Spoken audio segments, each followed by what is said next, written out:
एक सुंदर गांव में रामू नाम का कुम्हार रहता था। वो बहुत सुंदर घड़े बनाता था। उसकी कला की चर्चा दूर दूर तक थी। लेकिन एक समस्या थी, रामू बहुत घमंडी था। मेरे जैसा कुम्हार पूरे इलाके में नहीं है। बाकी सब तो बस मिट्टी खराब करते हैं। रामू, हुनर तुम्हें सफलता दिला सकता है, लेकिन विनम्रता ही तुम्हें सम्मान दिलाती है। मुझे किसी की सलाह नहीं चाहिए। मेरे हुनर के सामने सबकी बातें बेकार हैं। गांव में एक बूढ़ा यात्री पहुंचा। रास्ते से गुजरते समय उसकी नजर रामू के दुकान में सजे घड़ों पर पड़ी और वो वहीं रुक गया। बेटा, तुम्हारे घड़े जितने सुंदर हैं, उतना ही सुंदर तुम्हारा व्यवहार भी होना चाहिए। घमंड सबसे खूबसूरत चीज की चमक भी फीकी कर देता है। आप अपना सफर जारी रखिए बाबा, और मुझे मेरे हाल पर छोड़ दीजिए। मुझे किसी की सीख की जरूरत नहीं। यात्री मुस्कुराया और बिना कुछ कहे चला गया।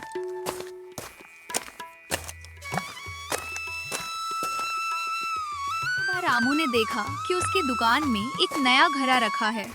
वो घड़ा पहले कभी नहीं देखा था। अविश्वसनीय। इतना सुंदर और आकर्षक घड़ा तो मेरे हाथों से भी कभी नहीं बना। सुंदर हूं, लेकिन तुमसे ज्यादा नहीं। अरे, तुम बोल कैसे रहे हो? मैं सच बोलने वाला घड़ा हूं, और सच की कड़वाहट हर किसी को रास नहीं आती।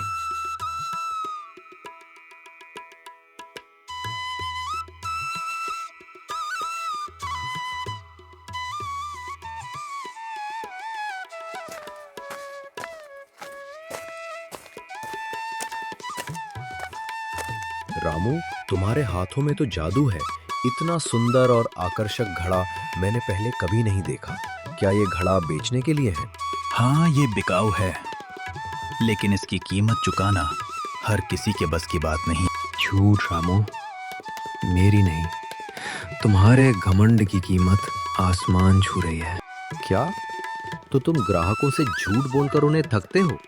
ग्राहक रामू की बातों से नाराज होकर तुरंत वहां से चला गया।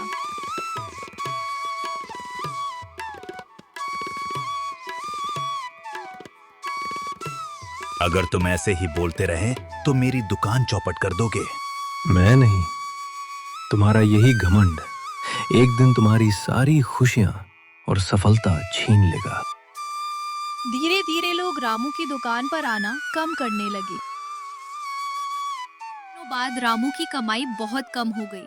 लोग वहां से गुजरते तो थे, लेकिन कोई उसके दुकान से घड़े नहीं खरीदता था। पहले सब मेरी तारीफ करते थे, अब तो कोई दुकान पर भी नहीं आता।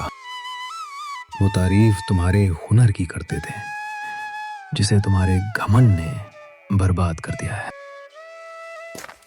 एक दिन रामू ने देखा कि गांव का दूसरा कुम्हार गरीब लोगों को मुफ्त में घड़े दे रहा था।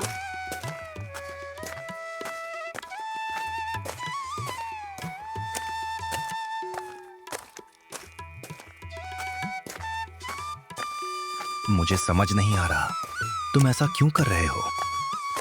क्योंकि हुनर लोगों की मदद के लिए होता है, सिर्फ पैसे कमाने के लिए नहीं। दूसरे कुम्हार के इन शब्दों ने रामू को पहली बार सोचने पर मजबूर कर दिया।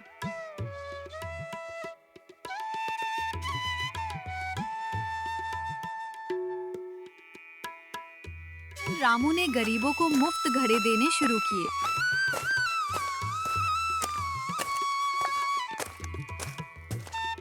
भगवान तुम्हारा भला करे बेटा। धन्यवाद माँ जी, ये तो मेरा फर्ज है कि लोगों की सेवा करूं। अब तुम सही रास्ते पे हो। जैसे जैसे रामू का व्यवहार बदलता गया, उसकी दुकान फिर से चलने लगी। लोग दूर दूर से उसके घड़े खरीदने आने लगे। एक सुबह रामू उठा तो वो बोलने वाला घड़ा गायब था। उसकी जगह एक चिट्ठी रखी थी। चिट्ठी में लिखा था, जब इंसान खुद सीख जाता है तब गुरु की जरूरत नहीं रहती। तो तो इससे हमें ये सीख मिलती है कि हुनर इंसान को महान बनाता है, लेकिन घमंड उसे गिरा देता है।